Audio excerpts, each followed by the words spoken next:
250 aastat. Mida me näeme? Me näeme vastuolude linna, vastuolude riigis. Me näeme maailma ajaloo rikkaimat riiki, kus lapsed lähevad magama tühja kõhuga, samal ajal kui maailma esimene triljonär januneb veelgi enama järele. Nad on uskumatult head, lahked ja helded inimesed, alati valmis aitama sõpra või hädas naabrit. Keegi pole kunagi annetanud rohkem heategevuseks, rohkem nälga leevendanud, ravinud rohkem haigusi ega teinud rohkem inimkonna hüvanguks kui ameeriklased. Ja ükski riik ei suuda sellega võistelda. 250 aastat Ameerikat. See peaks olema imeline sündmus. Ja ometi, Mamdani, tead ju, islamistist linnapea, kes vastutab New Yorgi ülevõtmise eest, ei tee mitte ainult videoid, et ameeriklasi demoraliseerida ja neile meenutada, kui kohutav nende riik on. Hoolimata sellest, et just tema on see, kes saab kasu kõigest, mida Ameerikal on pakkuda. Tema naine on otsustanud selle pidustuste ajal lennata Hispaaniasse Koraani üritusele, islami heaolu laagrisse. Ja kui see ei ütle sulle sõna otseses mõttes kõike, mida sa nende kahe hullukese kohta teadma pead, kes on New Yorgi üle võtnud, siis ma ei tea, mis veel ütleks. Ja ma ütlen sulle seda, inimesed ei hoia end tagasi, eriti mitte president Trump, kes on otsustanud selle hullumeelse käitumise hukka mõista. Pea meeles, kui nad tahavad sind demoraliseerida, siis sellepärast, et nad tahavad sind nõrgana näha. Ja Mamdani on paigutatud New Yorki, et proovida Ameerikat üle võtta. Ja nüüd, kui käes on teie 250. aastapäev, suurte pidustuste aeg, peate te kõik seda ohtu täpselt sellisena ära tundma, nagu see on. Isegi sellel tohutul aastapäeval ei suutnud see mees Ameerika kohta midagi positiivset öelda. Videod, kaadrid on täiesti hullumeelsed. Ma mõtlen, kuulake lihtsalt seda hullumeelset meest, kes kuidagi suutis end valituks saada. Muidugi, ta alustab videot mitte oma naisega, vaid George Washingtoni laua taga, ümbritsetuna islamistist, kõikidest erinevatest immigrantidest, veel üks islamist, erisorti immigrandid, et midagi rõhutada. Kuulake, mis see mõte on. Kui me tähistame 250 aastat, siis mida me näeme? Me näeme vastuolude linna, vastuolude riigis. Me näeme maailma ajaloo rikkaimat riiki, kus lapsed lähevad magama näljasena, samal ajal kui maailma esimene triljonär januneb veelgi enama järele. Me näeme monopole, mis valitsevad igat tööstusharu ja oligarhe, kes ostavad valimisi. Me näeme maskeeritud agente, kes terroriseerivad meie tänavaid, söövad toitu, mille on valmistanud meie dokumentideta naabrid, enne kui viivad nad märgistamata kaubikutes minema. Me näeme rahvast, kelle tohutu rikkus on loodud nende poolt, kelle käed on karedad ja mullaga triibulised. Nende poolt, kes rügavad tehase põrandatel ja tahuvad kivi. Ja me näeme rahvast, kes on lubanud nii suure osa sellest rikkusest hoopis väheste pehmetesse kätesse koonduda. Kuidas tema käed välja näevad?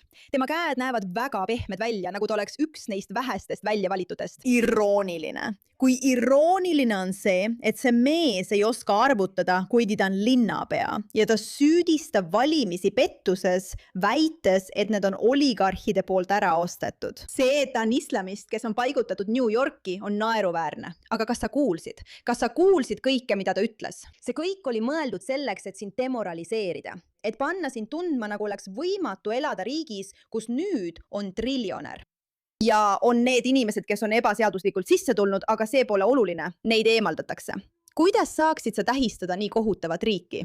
Muidugi, pane tähele, kuidas nad kõik lehvitavad Ameerika lippu tähistades või mis iganes see ka poleks. Minu jaoks näeb see rohkem välja nagu viletsus kui elevus või õnn. Kas mõni neist inimestest näeb eriti õnnelik välja?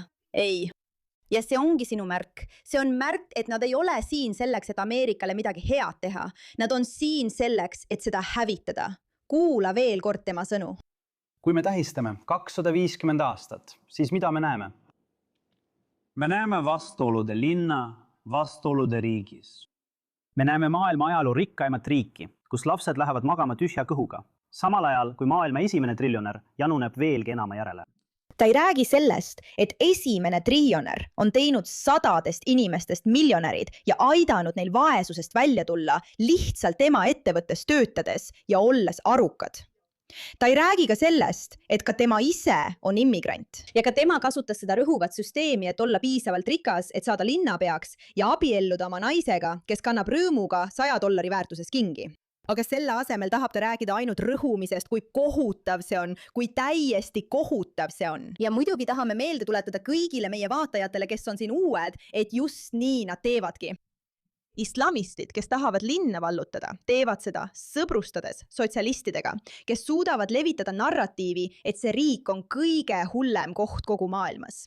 Nii et inimesed lähevad segadusse ja valivad siis võimule need inimesed, kes tegelikult vihkavad sotsialiste ja kõiki teisi. Nad vihkavad kõiki, kes ei ole islamistid. See on lihtne, see ongi nii. Aga tulles tagasi islamistide teema juurde, siis see ongi koht, kus Mamdani naine on, sest nagu näha teda selles videos absoluutselt ei ole.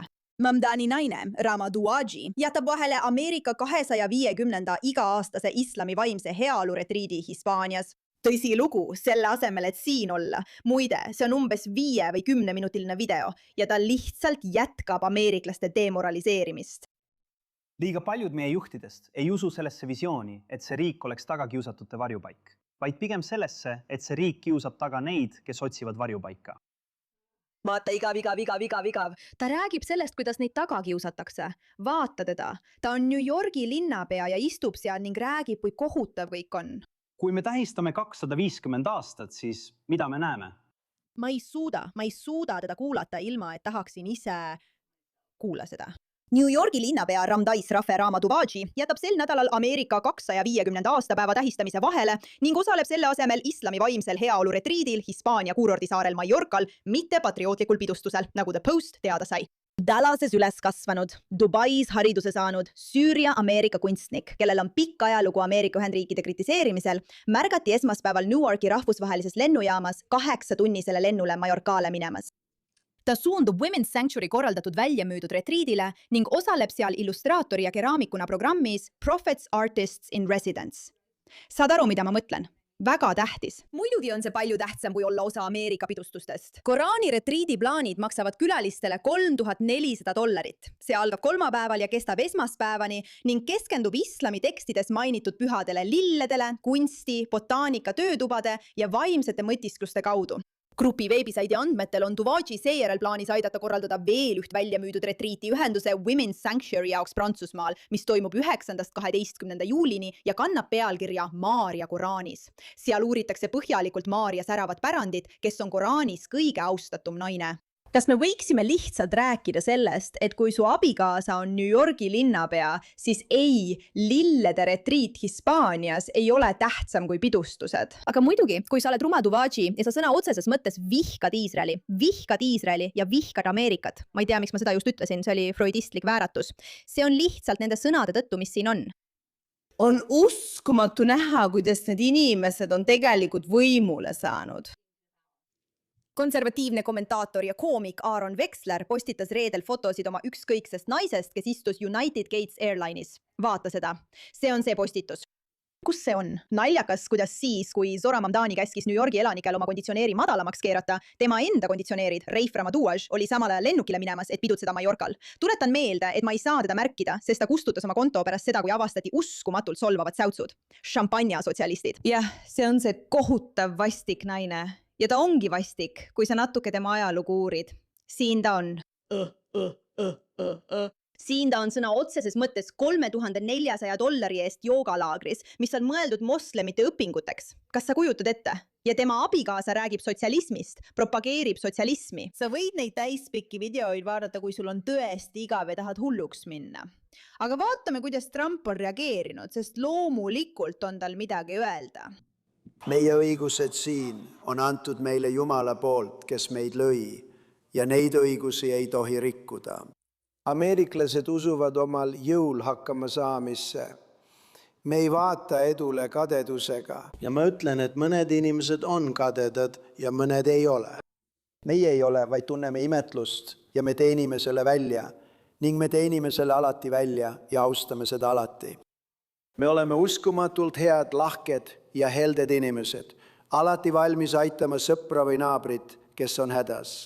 Keegi pole kunagi andnud rohkem heategevuseks, teinud rohkem nälja lõpetamiseks, ravinud rohkem haigusi ega teinud rohkem inimkonna hüvanguks kui ameeriklased ja ükski riik ei suuda sellega kunagi võistelda.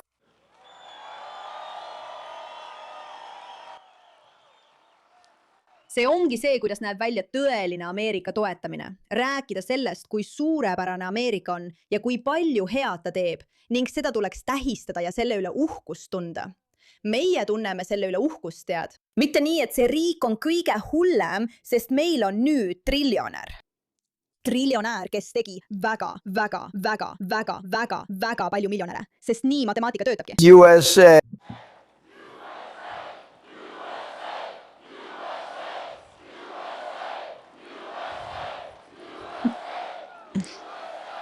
Ei nii? Tõsi. Ameeriklased austavad tipptaset. Me imetleme julgust. Me austame ambitsiooni. Me oleme unistajate ja uskujate, sõdalaste ja maadavastajate, tegijate ja võitlejate rahvas. Igas inimtegevuses näevad ameeriklased lõpetamata võistlust. Mis on tugev, saab teha veelgi tugevamaks. Mis on kiire, saab teha veelgi kiiremaks. Mis on suur, saab teha veelgi suuremaks kui kunagi varem. Ja just see toimubki Ameerikaga. Näita meile mäge ja me lihtsalt ronime selle otsa. Näita meile ookeani ja me lihtsalt ületame selle. Näita meile probleemi ja me lihtsalt lahendame selle. Näita meile ülesannet, mida maailm peab võimatuks ja ameeriklased saavad sellega hakkama. Ameeriklased on tugevad ja alati valmis hea eesmärgi nimel kindlalt seisma. Me hindame õiglust, õiglustunnet, perekonda, ausust ja inimväärikust. Erinevalt klassi, klanni või hõimupõhistest ühiskondadest näeme iga kodaniku üksikisikuna, kes on seaduse ees ja issanda silmis võrdne. Mõelda, et on tegelikult vasakpoolseid, kes arvavad, et Raama, see vastik naine, koos oma veel hullemast mehest abikaasaga, on Ameerikale parem kui see mees, ajab mind pahviks. See on täiesti uskumatu. Te olete kõik hullud, kui te ikka veel nende valede õnge lähete. Ta on Hispaanias mingil islamistlikul lillelõikamise botaanilisel $5000 suurusel retriidil või üritusel. Samal ajal, kui tema mees räägib teile siin, kui vastik, lagunev ja jälk teie riik on. Ja teil on juht, kes räägib teile imelistest asjadest, millest te osa olete. Ja see on see, mille te valite. Nii uskumatult rumal. Aitäh, et sellele tähelepanu pöörasite.